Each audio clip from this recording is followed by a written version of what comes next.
നമസ്കാരം. ഇത്തവണത്തെ നിയമസഭാ തെരഞ്ഞെടുപ്പിൽ ലീഗിന് റെക്കോർഡ് ഭൂരിപക്ഷമുണ്ടാകുമെന്നാണ് ലീഗ് നേതൃയോഗത്തിന്റെ വിലയിരുത്തൽ.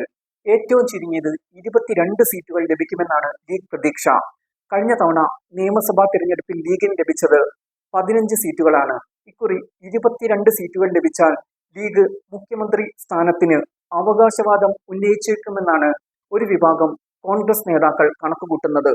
ഉപമുഖ്യമന്ത്രി പദവി ലീഗിന് അർഹതയുണ്ട്, പക്ഷെ ഇപ്പോഴത് ചോദിച്ചു വാങ്ങാനില്ല എന്നാണ് യൂത്ത് ലീഗ് സംസ്ഥാന അധ്യക്ഷൻ പാണക്കാട് മുനവർ അലി ശിഹാബ് തങ്ങൾ ഈയിടെ പ്രതികരിച്ചത്.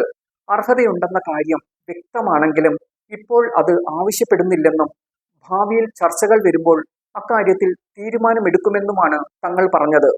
ഇത്തരം പ്രതികരണങ്ങളിലൊക്കെ ഉപമുഖ്യമന്ത്രി പദവിക്കായി ലീഗിൽ നിന്നും സമ്മർദ്ദമുയരുന്നതിന്റെ തെളിവുകളുണ്ട്.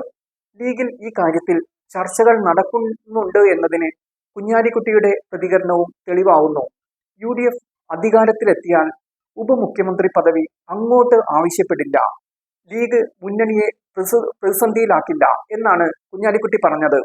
UDF എന്തു തീരുമാനിക്കുന്നോ അത് പാർട്ടിക്ക് സമ്മതമാണെന്നാണ് മുതിർന്ന നേതാവ് KNA ഖാദർ പറഞ്ഞത്. എന്നാൽ സുന്നി മഹൽ ഫെഡറേഷൻ ഇതിലും വലിയ ആവശ്യമാണ് ഉന്നയിച്ചത്. കുഞ്ഞാലിക്കുട്ടിയെ മുഖ്യമന്ത്രിയാക്കണമെന്നാണ് സുന്നി മഹല്ല് ഫെഡറേഷൻ ഈയിടെ ആവശ്യപ്പെട്ടത്. മുസ്ലിം ലീഗ് സംസ്ഥാന അധ്യക്ഷൻ പാണക്കാട് സാദിഖ് അലി ശിഹാബ് തങ്ങളുടെയും കുഞ്ഞാലിക്കുട്ടിയുടെയും സാന്നിധ്യത്തിലായിരുന്നു ഈ ആവശ്യം ഉന്നയിച്ചത് എന്നതും പ്രസക്തമാണ്. മെയ് 4-ാം തീയതി വോട്ടെണ്ണൽ കഴിയുമ്പോൾ കുഞ്ഞാലിക്കുട്ടി മുഖ്യമന്ത്രിയാകുന്ന കാലമാണ് വരുന്നതെന്നാണ് സുന്നി മഹല്ല് ഫെഡറേഷൻ സംസ്ഥാന ജോയിന്റ് സെക്രട്ടറി അസ്ലം മഷ്കൂർ പറഞ്ഞത്. അത് തിരുത്താൻ ലീഗ് നേതാക്കൾ തയ്യാറായതുമില്ല. ഇതിൽ നിന്നൊക്കെ വ്യക്തമാകുന്നത് ലീഗ് ഉപമുഖ്യമന്ത്രി പദവി ആഗ്രഹിക്കുന്നുണ്ട് എന്ന് തന്നെയാണ്. 3 ഉപമുഖ്യമന്ത്രിമാർ സർക്കാരിൽ ഉണ്ടായപ്പോൾ 2 പേർ ലീഗിൽ നിന്നു തന്നെയാണ്. CH മുഹമ്മദ് കോയയും K ഔഖാദർ കുട്ടി നഖയും.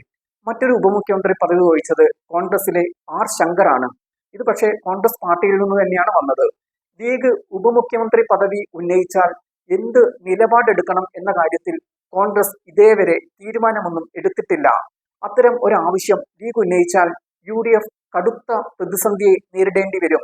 കഴിഞ്ഞ ദിവസം ലീഗ് നേതൃയോഗത്തിൽ കോൺഗ്രസിലെ മുഖ്യമന്ത്രി സ്ഥാനത്തെക്കുറിച്ച് നടക്കുന്ന വടംവലികളെക്കുറിച്ച് ലീഗ് ചർച്ച ചെയ്തതിൽ തന്നെ കോൺഗ്രസിൽ അസ്വസ്ഥതയുണ്ട്. മുഖ്യമന്ത്രി സ്ഥാനത്തെക്കുറിച്ചുള്ള ചർച്ചകൾ കോൺഗ്രസിൽ നടക്കുക സ്വാഭാവികമാണ്. ലീഗ് നേതൃയോഗം അതേക്കുറിച്ച് സംസാരിക്കുന്നതും ചർച്ച ചെയ്യുന്നതും എന്തിനാണെന്നാണ് കോൺഗ്രസ് നേതാക്കൾ ചോദിച്ചത്.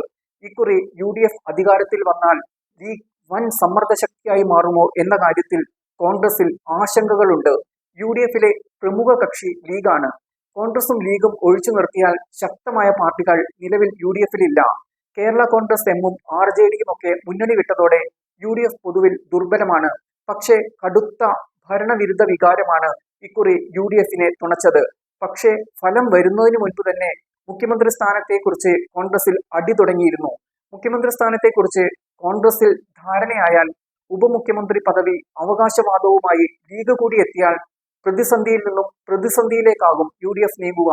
എന്നാൽ ലീഗ് UDFിനെ പ്രതിസന്ധിയിലാക്കില്ലെന്നാണ് കോൺഗ്രസ് പ്രതീക്ഷിക്കുന്നത്. ഈ പ്രതീക്ഷ അസ്ഥാനത്താകുമോ എന്ന് വരുന്ന ദിനങ്ങൾ തെളിയിക്കും.